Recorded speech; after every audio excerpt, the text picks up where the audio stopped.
अस्सलाम वालेकुम students, welcome back to Infal Institute of Health Sciences Lahore. उम्मीद है कि स्टूडेंट्स आप सब खैर खैरियत से होंगे। स्टूडेंट्स चैप्टर नंबर 5 है आज हमारा, और लास्ट टॉपिक है इसका एम्स ऑफ एंटीनेटल केयर, और मोस्ट इम्पॉर्टेंट टॉपिक है। ये पेपर में कोई 10 दफ़ा जो है ना ये सवाल पूछा जाता है एमसीक्यूज़ में भी, और इसमें शॉर्ट में भी पूछ लेते हैं, लॉन्ग में भी पूछ लेते हैं, इवन के वाइवा में भी ये वाला जो सवाल है ना पूछ लेते हैं। ठीक है, तो इसको आपने बहुत अच्छे से करना है। तो देखते हैं हम इसके के एम्स क्या है इसके मकासद। तो सबसे पहले जी उसने बताया है कि अर्ली डिटेक्शन ऑफ कॉम्प्लिकेशन, यानी कि कॉम्प्लिकेशन को डिटेक्ट करना। कॉम्प्लिकेशन मींस के डिसऑर्डर्स को डिटेक्ट करना। उन डिसऑर्डर्स में अनीमिया आ सकता है, हाइपरटेंशन आ सकती है, डायबिटीज़ आ सकती है, इन्फेक्शन आ सकता है। माल प्रेजेंटेशन का मतलब ये है कि बच्चे की पोजीशन वगैरह, ठीक है, फीटल ग्रोथ वगैरह आती है। यानी ये सारी चीज़ें ना, ये सारी अबनॉर्मेलिटीज़ अगर हमें पता चलती हैं तो हमने इनको डिटेक्ट करना होता है, और टाइमली जो है ना वो हमने पेशेंट को इन्फॉर्म करके इस पे ट्रीटमेंट स्टार्ट करना होता है। ठीक है जी, ये हमारी रिस्पॉन्सिबिलिटी होती है और हमने इसको जो है ना वो पूरा करना होता है। ठीक है, और जैसे ही हमें किसी भी कॉम्प्लिकेशन से रिलेटेड कोई चीज़ पता चलती है, ठीक है, तो हमने जो है वो उस पर फ़ौरन अपना स्टार्ट कर देना होता है वर्कआउट। और फिर एट द एंड जो है ना वो मदर और बेबी जो है ना वो उस रिस्क फैक्टर से बच जाते हैं। ठीक है, नेक्स्ट है जी सेकंड पॉइंट में वो कह रहा है कि ensuring maternal and fetal wellbeing, जिसमें हमारे पास क्या आता है कि रूटीन एएनसी यानी एंटीनेटल चेकअप्स, ठीक है, antenatal cares helps maintain the overall health of the mother by monitoring vital signs. वही चीज़ आगे वाइटल साइंस देखने हैं, न्यूट्रिशनल स्टेटस देखना है उसका कि वो डाइट वगैरह अच्छी है उसकी, फ्रूट्स, दूध, आयरन सप्लीमेंट्स, क्या वो ये सारी चीज़ें ले रही है। ठीक है, और इमोशनली उसकी जो है वो कंडीशन किस तरह की है, और मेंटली वो किस तरह की उसकी कंडीशन है जी, ये सारी चीज़ें जो है ना वो हमने देखनी होती है। इसके बाद वो कह रहा है कि it also focuses on the fetal growth by assessing fundal height, fetal movement and fetal heart rate, ensuring that the fetal is developing normally. और ये सारे काम जब हम कर रहे होते हैं तो इसमें हमारा ये भी है कि हमने जब हम स्कैन कर रहे होते हैं, अल्ट्रासाउंड कर रहे होते हैं, तो हमने बच्चे की ग्रोथ देखनी होती है, उसकी डेवलपमेंट देखनी होती है, उसकी मूवमेंट देखनी होती है, और माँ से भी पूछना होता है कि क्या आपको बच्चे की मूवमेंट फ़ील होती है, बच्चा आपको अंदर हरकत करता हुआ महसूस होता है।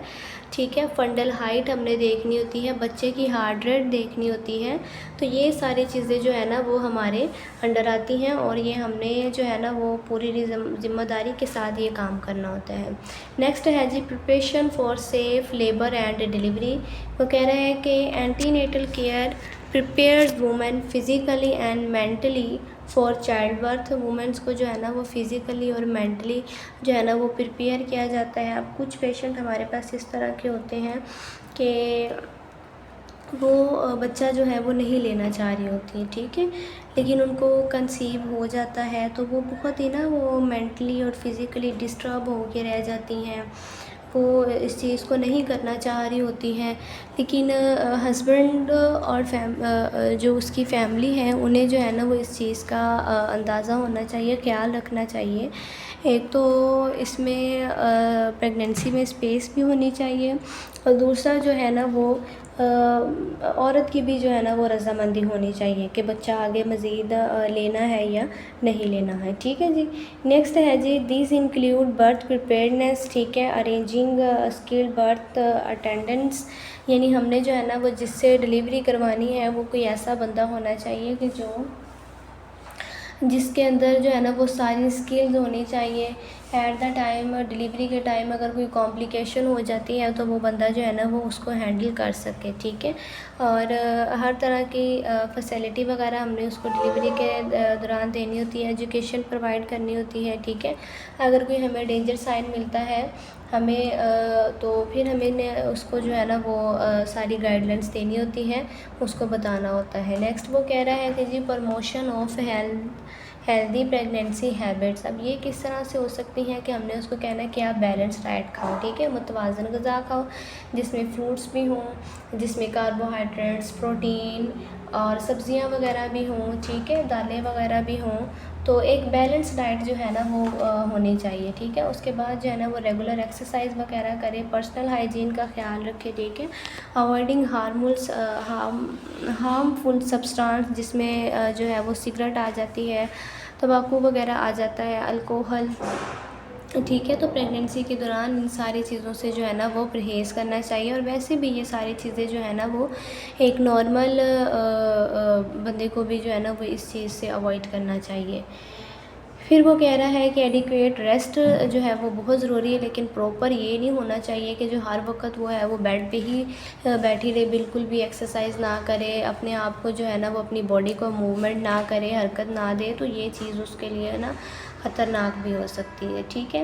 नेक्स्ट देखें जी, early identification of high risk pregnancies. इसमें जो है वो women with risk factor such as teenage pregnancy, ठीक है, advance maternal age, previous caesarean section वगैरह है, मल्टीपल प्रेगनेंसी है, ट्विंस प्रेगनेंसी है, कोई क्रोनिक मेडिकल कंडीशन है, तो इस सूरत में जो है ना वो डेंजर होता है और माँ और बच्चे की जो है ना वो दोनों की जान खतरे में होती है, ठीक है।